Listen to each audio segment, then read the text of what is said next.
You're listening to the Arizona Wildcats podcast brought to you by DraftKings. Great deal going on. You don't have to listen to me anymore on my crappy picks. You just go there and you bet on a game or bet on the fights this Saturday. And if you put down $1 and you're a new customer, you get $100 right there. It doesn't matter who wins. You can take Mike Luke out of the equation.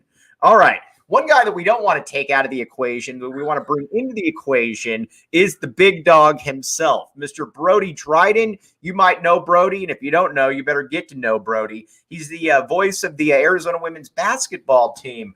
Brody, thanks for hopping back in here, my man. Yeah, it's a pleasure to be back. It's been a while, so thanks for having me, Mike. All right, real quick, just so everybody knows, it was Big Dog's birthday yesterday. How old you turn? 23. It's my Jordan year. I was going to say, that's when you know you're going places too. When I was 23, I was still a fifth or a sixth year senior. Here this guy is commentating games for one of the top 10 teams in the country. So salute, tip of the cap, my man. So thank you, Mike. Let's get to a little bit of Arizona women's basketball here. Okay, let's see. We already got people. Hi, Brody. Hey, what's going on, Tina? Hey. Let's talk a little. So you guys are you're going to be heading off to Vegas here shortly, I think, after we get off right here. Mm-hmm. And obviously the Pac-12 women's tournament starts here for the women tomorrow. What are you looking for right now, being that Arizona women's basketball is generally slotted in, depending on who you look at, generally slotted in at about a 3 seed? Yeah, no, the Pac-12 tournament is pretty big, and I think it's bigger than it was a couple weeks ago, because looking at, a couple weeks ago, Arizona was still top 10 and had suffered a couple losses on the season. But, things have gotten, I guess, relative to how the team has done throughout the whole season.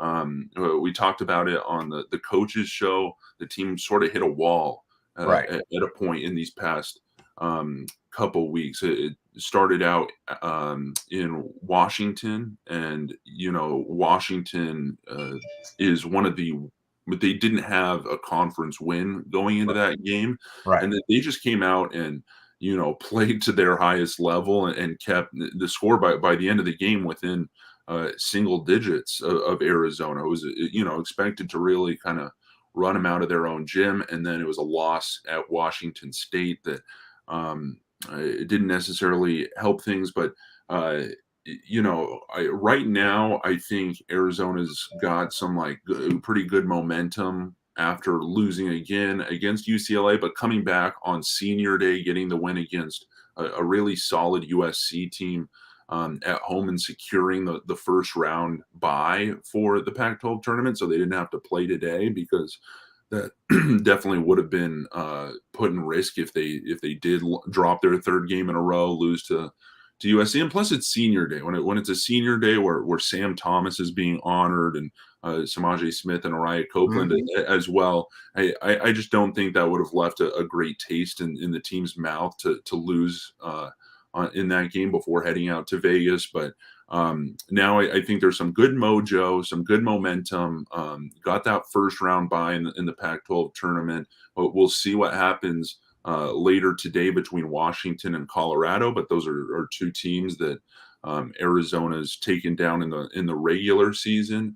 So you'd have to think they're confident going into their first game tomorrow. How is Arizona dealing with it? And you don't have to go into all the specifics, but just generally, how is Arizona dealing with? Obviously, they've been hit with some major injuries this year. Lauren Ware earlier in the season, and then you've got Kate Reese, which is one that that was a huge blow right there. How is Arizona making up for that? What is the strategy on? Because you just can't replace Kate Reese's 18 points per game. Yeah, exactly. And that's been one of the struggles. It was that Washington State game where Kate got injured in the second half and obviously didn't come back. And I feel like that did, end up killing a lot of the momentum. And plus, just in that game, Washington State was playing out of their mind. It was their senior day. They had, a few seniors that you could tell it was an emotional game that they were playing for a lot right there, but it's hard because you just can't replace what Kate Reese does right out on the floor. But I think they took that UCLA game to kind of figure things out. It was their first loss at home, which was unfortunate. But then, at USC this past Saturday, it was kind of like them showing it. USC has some good bigs down low, but Araya Copeland really stepped up. Lauren Ware, who's back from her injury and stuff, she stepped up in that place, and they're kind of learning to fill that void because there really is no telling when exactly Kate is going to be back. They hope for the Pac-12 tournament, but I really don't know right now. And so that is one unfortunate thing, throughout the season. There have been a few of these injuries with Lauren Ware and stuff that, I think it was a little bit hard to get in the flow of things exactly how Adia pictured things going. But to the team's testament, they've still been, a phenomenal team, a top team in the Pac-12 and in the nation, despite, these little speed bumps they've hit as well. And isn't that kind of the testament to the program that she's built? I keep going back to it, but you lose an Arie McDonald who, before Arie McDonald, you could easily make the case that Adia Barnes was the best player in program history, her, Chantanise Polk. And then you lose Arie, who's a transcendent talent. Then throughout this year, you lose a Lauren Ware, who's a McDonald's All-American. Then you lose a Kate Reese. And, oh, by the way, you're still going. You're still a top 10 team. You still have a lot of your expectations in tow. Watching this team up close, Brody, as opposed to, kind of somebody, watching it on TV, watching it at McHale, there's got to be a lot deeper talent pool here that maybe a lot of people actually look at when they just think, oh, well, it's just, it's Kate Reese or it's Shayna Pellington. They got a lot of players out there. Yeah. And I think that just, keeps on going with what Adia had said since before the beginning of the season, that right for this season, they've got a roster of 15 potential starters. There isn't, right. Just the one player that they'll play through. And, obviously Kate Reese ended up getting the most touches, and she's just such a dominant post player that, she leads the team in scoring and stuff. But there really are, we've seen the freshman from Spain, Gisela Sanchez. She's really stepped up in these past few games. And, we saw glimpses of her in the early non-conference games when Arizona was kind of blowing out opponents and they could get the freshmen in there. Maddie's really stepped up. Yeah, exactly. Maddie Connor, who, you didn't know you could see she had the great three-point shot in the beginning of the year, but it's kind of like in the beginning of Pac-12 play, they didn't get that playing time. They didn't get that memo. Yeah, exactly. Right. And so now that they've kind of warmed up to it, they've gotten some more experience. They've really gotten that confidence. PJ Brown, who does a great job covering the team in the Daily Star, you can read a great piece about how much Maddie Connor has really worked on her shot and her confidence to make sure when she does get that opportunity, she comes in, and that's paid off a ton for her, and she's been a really fun one to watch. This is a great question that Terrence Wilmore, I only know him by TJ, but I don't know why he's putting Terrence right here. He makes a great point, Brody, and I've always admired coaches that are able to do this. She said, is it just me, or does Adia have a little Miller in her when it comes to warning her team via the media to get their attention? Twice after bad losses, she said spots for grabs, then the same 5. I listened to your show. Not necessarily even for the substance, just because I'm a big dog fan right there. But I'm just kidding. The substance is fantastic as well. But Adia always does seem to. She wants and this is, I think, a lot of great coaches do this. She's got a message that she puts out there, and you know what? It could be just her talking to her players. It could be her doing this through Brody Dryden. Do you get that when you're talking to her? That yes, she's talking to me, but she's also talking to her players as well. Oh yeah, absolutely. I think it's all kind of orbiting around that same thing, because when the team needs that central message or a teaching moment, a lesson, or whatever, I feel like she is really good about getting that out. And if you listen to the pregame interviews or anything that we do for the radio broadcast, sometimes I do feel that where I'm like, I feel like I'm getting the pep talk or right. You're like, I'm not playing, coach. Yeah, exactly. I mean, if you want to try to sub me in, you can, but I'm out of eligibility. Brody, you're a tall guy. Have they ever brought you in during practice to be like, one of the, like the blocking dummies? Have they ever had you do that? No, I never got. Would you do it? Yeah, of course I would. That would be fun. I've been by practice and everything, and I'm ready and available. Maybe it's because I show up in, not basketball gear or anything, but I would love to do that. But chance favors the prepared mind, Brody. You got to step in there though with some actual mesh shorts up your back, the A t-shirt. Yes. Maybe one of your big dog shirts. Yeah, you're right, Mike. You're right. Next time I'll do that. All right, Brody. Before we have you sign off though, just give the people out there that what should we be looking for? Obviously, in the first couple games, what are you going to be looking for from this team? Not necessarily who they play, but just what are you going to be looking for? Yeah, I'm just going to be looking for confidence coming right out of the gate for them. That's been one of the more unfortunate themes in a few games this season, and a couple of the recent losses. It's been a hard time getting out in the first quarter, putting up a lot of points, and really coming out with the same energy that they do for the final three quarters of the game. So they figured it out in a lot of other games, and they can even go down in the first quarter and then come back and be fine. And so, but in the Pac-12 tournament, everyone brings their A game. So I'd say you can't really afford to do that. So I'm going to look, whoever they play, Washington or Colorado, and in game one, they're going to come out of the gate and try to bring that fourth quarter energy all throughout the contest.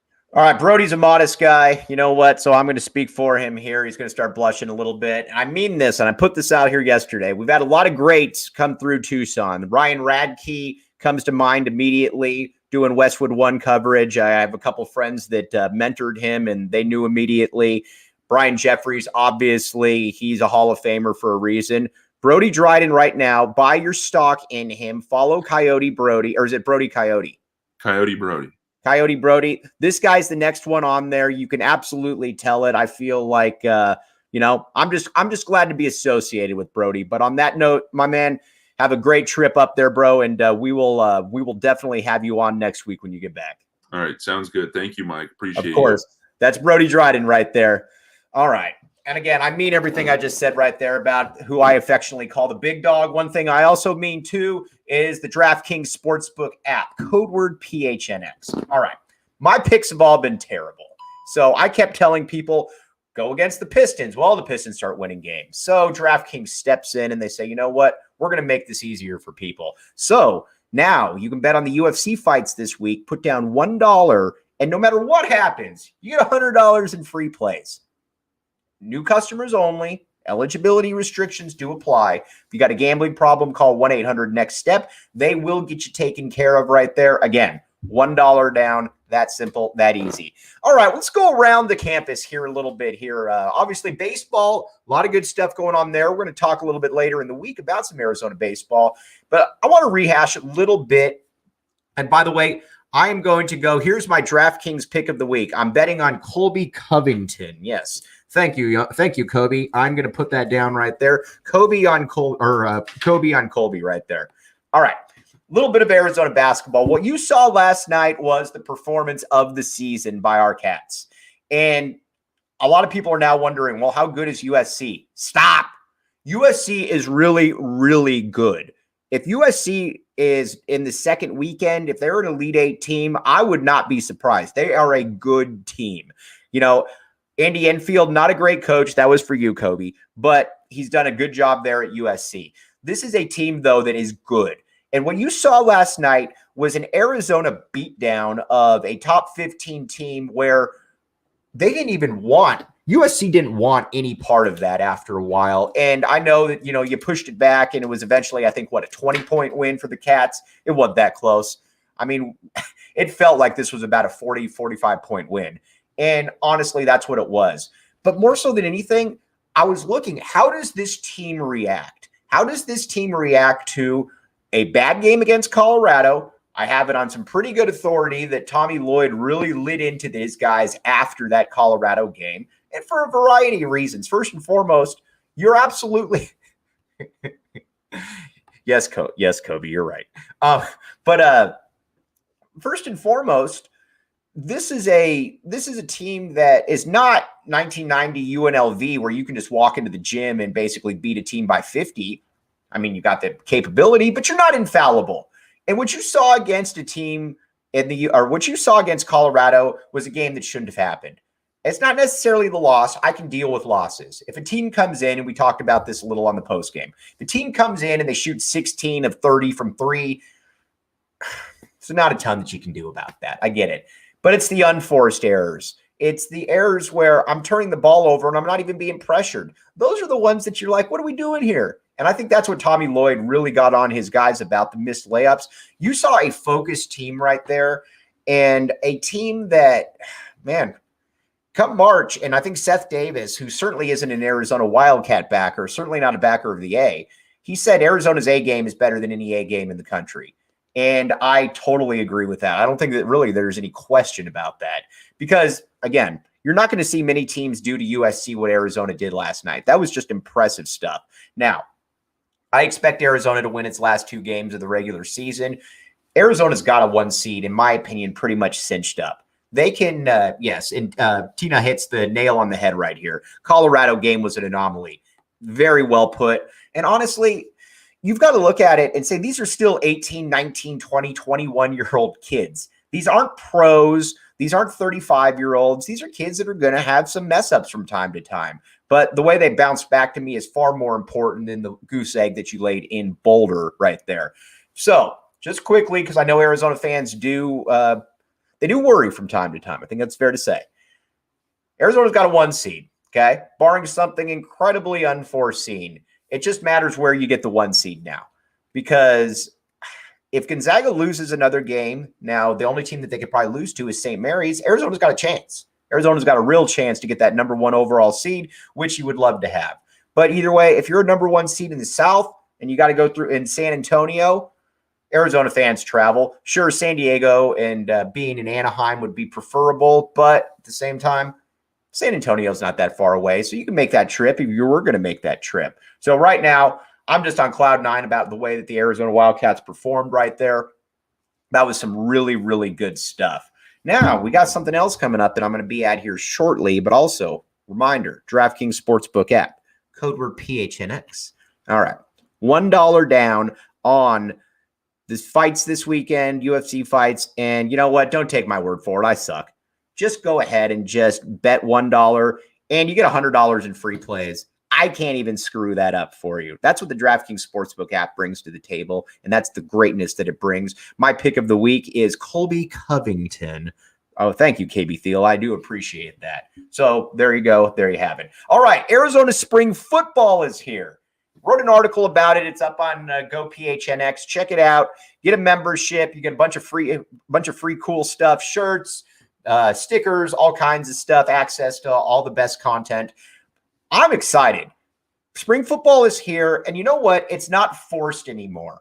All of the stuff for under Sumlin and even Rich Rod was just kind of lame, to be honest with you. First and foremost, they didn't let you into practice. So, By the way, I'm going to give you a really bad football team out here, and I'm not going to give you any insight. But that's different now. Jed Fish is in here. He met with us, people in the media the other day, and he talked about some of the stuff, some of the players to look at. And honestly, I'm just going to today at 3:40, I'm just going to soak it up because you're going to have a lot of this freshman class in here that we haven't seen before. Everybody's going to be looking at the receivers. I'm going to be looking at the quarterback, the running back. And on the defensive side of the ball, it's a little bit different than the offensive side because on offense, you know who you're going to be probably looking at. You're going to be looking at a Jacob Cowing. You're going to be looking at a T-Mac, and Jaden DeLora, guys like that. On defense, Don Brown's gone. You're going to be looking now at a Johnny Nansen. What is he bringing to the table? I would imagine that he's going to be a fairly aggressive guy. Jed Fish talked about how they wanted to remain aggressive, and I think you're going to see that. Now, tomorrow, we obviously got the post game, but I'm also going to have a pod with you breaking down everything that I saw at U of A football practice today. But again, wanted to give everybody a huge thanks. Everybody on there, Terrence, a.k.a. TJ, Tina, Kobe, you are all the best. Brody, you're awesome. This is a really, really good time, BSSI, to be an Arizona Wildcat fan. Everything is headed in the right direction. And, this is going to be a special March for everybody. So again, really appreciate you all hopping on right here. I will be back with you tomorrow, post game, and breaking down some U of A football that I saw today. Can't thank you enough. You've been listening to the AZ Wildcats podcast.